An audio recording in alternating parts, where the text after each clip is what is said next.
Hello, I'm APX Toycat, and good news, the final update that begins with a 1 has officially just dropped for all Bedrock and Java platforms. It's called 1.21.130, or the Mounts of Mayhem drop, and what's interesting about this is it contains both Mounts and Mayhem. But what exactly is inside? Well, a whole bunch of exciting features, and I want to explain every single one of them today, and I guarantee there is something new about this update you will learn from this video. With that said, let's get right into it, and let's start with perhaps the biggest single one, because the zombie horse has got a huge upgrade. It technically already was a feature in the game, but now instead of being hugely different between Java and Bedrock, not even rideable on Bedrock officially, now it is fully evadable, and even better, it will spawn in survival. What's fun though is it will not spawn in peaceful difficulty, despite being an incredibly peaceful mob. This might be confusing to some. Look at him, he's so harmless, he wouldn't even hurt me, even when he knows that he should. But what's interesting is the fact that he will only spawn in survival because he is an undead mob, and spawns with an undead rider, and so this interestingly means that if you do have one of these mobs without any horse armor, like say, the brand new Netherite horse armor, then he will be damaged from this. This is very sad, and you probably want to prevent it, and so pro tip, the zombie horse is a horse that needs some horse armor, and so why not craft yourself some diamond horse armor? All you need is the diamond horse armor, the current rarest, plus a Netherite ingot. I'll concede this is a pricey switch, but if you put this in there, you'll go from having armor that has 11 armor to having 19, plus some toughness and some knockback resistance. Is that worth it? Well, it depends how much you love your horse, and this guy is worth loving. And sadly, I have to show you exactly what it is that makes him so worth loving, because there are two ways that you can heal him, and they're unlike the ways you heal other mobs. There's no similarities at all. The first way is with some mushrooms. You feed him some mushrooms, and he's happy, because undead people like mushrooms. That feels like a Last of Us reference or something like that. There's an implication of something that I don't know I agree with, but interestingly, like every other mob in Minecraft, they are, every other undead mob, they are healed by harming potions and damaged by healing potions. This means that if you have, also he's got all his health back. Okay, so look at this, we get him down some health, and as you can see, he's lost some, and then we give him a potion of harming, and ouch, I got hurt real bad, but he healed up because he's a magical horse. I love him a lot. Speaking of loving horses a lot, every single horse will be able to cross water because swimming horses are here. This makes up mostly for removing horses and boats. I absolutely love it, almost as much as I love the spear. The spear is what you might call our third major feature here, and it comes in 7 different varieties, and ultimately what's interesting is almost every other tier tool. It's like, yeah, you use diamond, unless if you can't afford Netherite, but ideally you'd use Netherite, right? And what's interesting about this is the wooden one has some benefits. I won't go over them again, but the simplest bit is that it has more charge time, it has faster jabs, look at this, compared to this, and so even though it does less damage, there are times where you might want to do it. How do you get yourself a spear? Well, you craft it like it's a shovel, but just with the blocks off to the side, which is very, very fun if you ask me, and you therefore can get a slightly cheaper sword that can be used as just a less damaged sword from a further distance. This is called the jab attack, and the second attack is called the charge attack. So the jab is a swing with low damage. Again, you would never want to use this over a sword, or really arguably over a pickaxe if the mob is up close, because look at this, my pickaxe does 6 damage versus my spear's, well, versus my spear's 5.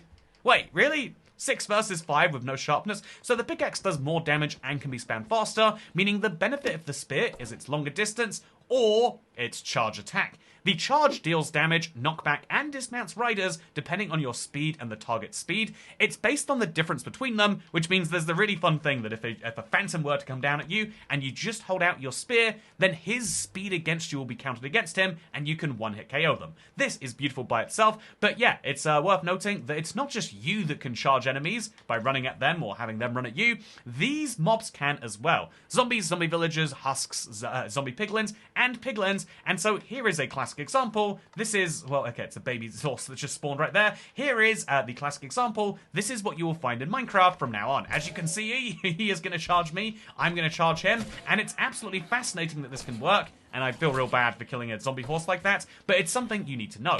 Also, the spear does collateral damage, unlike any other weapon, in Bedrock at least. On Java, you could argue that you can damage multiple enemies with the sweeping edge. But yeah, also notable is the fact that it does no criticals. It is a melee weapon unlike any other that we've seen, and so just keep that in mind. It has this crazy powerful ability, but also it's a very unique melee weapon, and so, okay, be very, very cautious about this. and how you want to use it, because you don't want to be stabbed by these guys as much as they want to stab you. Wait, you know, you want to stab these guys more than you want them to stab you. With that said, let's now move into the next thing, Lunge. Lunge is a unique enchantment that propels the spear forwards for you.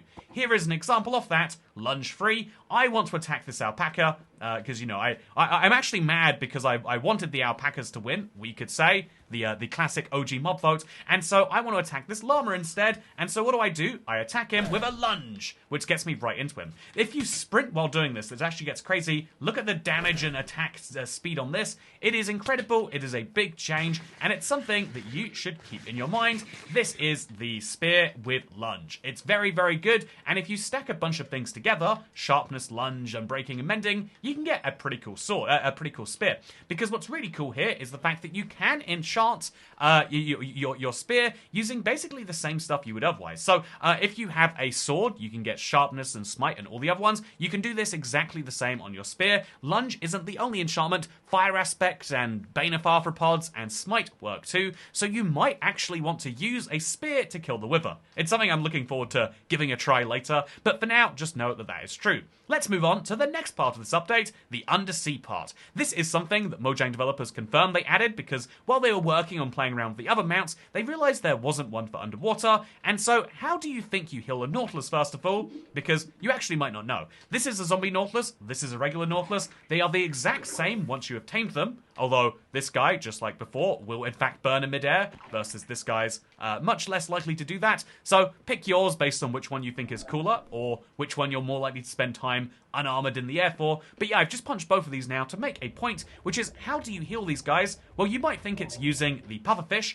This is how you tame a Nautilus, and it's very, very cute when you do so. They're also very hostile towards pufferfish, but otherwise, if you want to heal up, then here is the pro tip. Let's get rid of some of our spears, by the way. Here is the pro tip. Any type of fish will do. So if you're going fishing to get pufferfish to give to them anyway, you can just use some fish and make him a little bit happier while you're at it. Also, once you've tamed a Nautilus, you can ride it, with the saddle, of course. There is the brand new Breath of the Nautilus effect, which will pause your oxygen consumption, and like camels, you can dash. Let me show you all of this at once. If you go underwater, your oxygen bar won't go down. If you are partially oxygen down when you do that, it will freeze in place, giving me these 8 oxygen meters forever. And this is so cool because now you can explore under the sea and you get to freeze your oxygen meter while you do so. This can make taking down, say, an ocean monument a lot easier. Which, wow, that would be a very mayhem-filled thing to do. Wow, you could say the mounts of mayhem. So what I will say about the Nautilus is it's not a particularly great replacement for a boat. Getting it to move up and down isn't amazingly intuitive for some people compared to a boat. And although you can dash it, unlike a boat, which really adds some speed, it is still going to be something where there are especially moments if you're going on any amount of ice where a boat is going to be preferable, especially because there's no chest Nautilus yet. But I think this is super cool, and I love the fact that you can customize it with 5 brand new types of armor. Yes, 5, not 6 like horses. The copper armor is the weakest and the simplest one if you just want to make sure he doesn't die. But you can also go all the way up to diamond, and then you can even use the diamond and upgrade it to a netherite, which is just nuts. So yeah, you cannot craft any of the Nautilus armor. You have to find it in these places. The saddles are craftable, but the Nautilus armor is not, to following my point from yesterday. Okay, so the zombie Nautilus is a zombie variant, which you find in oceans. There is a drowned rider holding a trident, so the oceans are terrifying now, but also there is a warm coral version of it, which looks like this. It's a zombie Nautilus, but a zombie Nautilus that is, you know, a little bit in touch with his more feminine side. It's a beautiful little Nautilus, and what's not to love about this guy? This is the 3rd Nautilus variant, but all 3 of them are the same. The only thing that varies is how you find them. Do they look like this, with a guy who wants to murder you from a distance?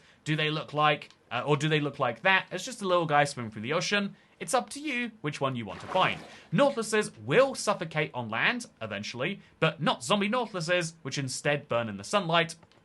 So, if you think about it this way, this Nautilus has it way worse at first, but then eventually, you'll notice this guy starts to suffocate. Which means if you do have Nautilus armor, especially the Netherite variant, then you could argue The zombie version is the one you'd want to use, although clearly not in this case. So he'll die first without armor, but he'll die way later without it, because he won't burn, which is a really interesting trade-off and a really good way to think about which Nautilus to use, and perhaps that is the reason why the zombie Nautilus variant over here is a zombie Nautilus variant and not a regular one. Anyway, let's move on to the next part of this drop. So this is a Camel Husk. Wow, look how good I am for riding him immediately. This Camel Husk is a brand new variant of the camel, and get this right, he's undead.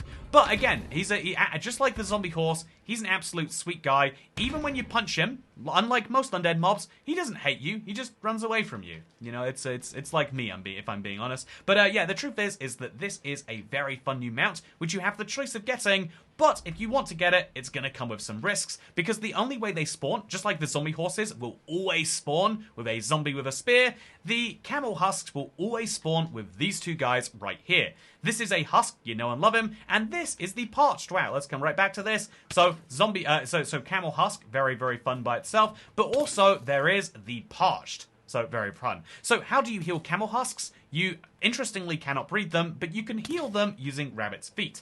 This feels incredibly strange, but it is in fact real. Also, the Parched is something that replaces 50% of skeleton spawns in deserts.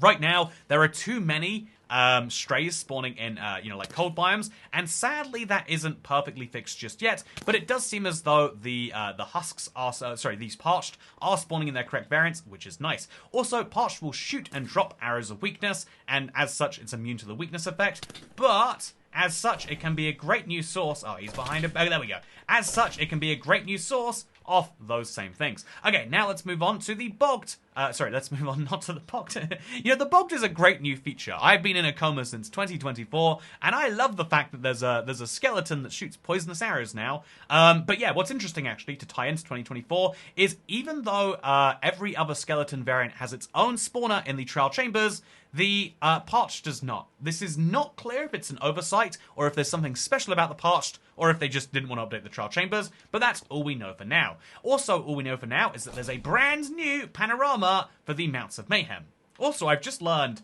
you can't break blocks using the spear at all, but you seemingly can. Again, this is fascinating. You can break paintings if you try hard enough. So there's something useful for you.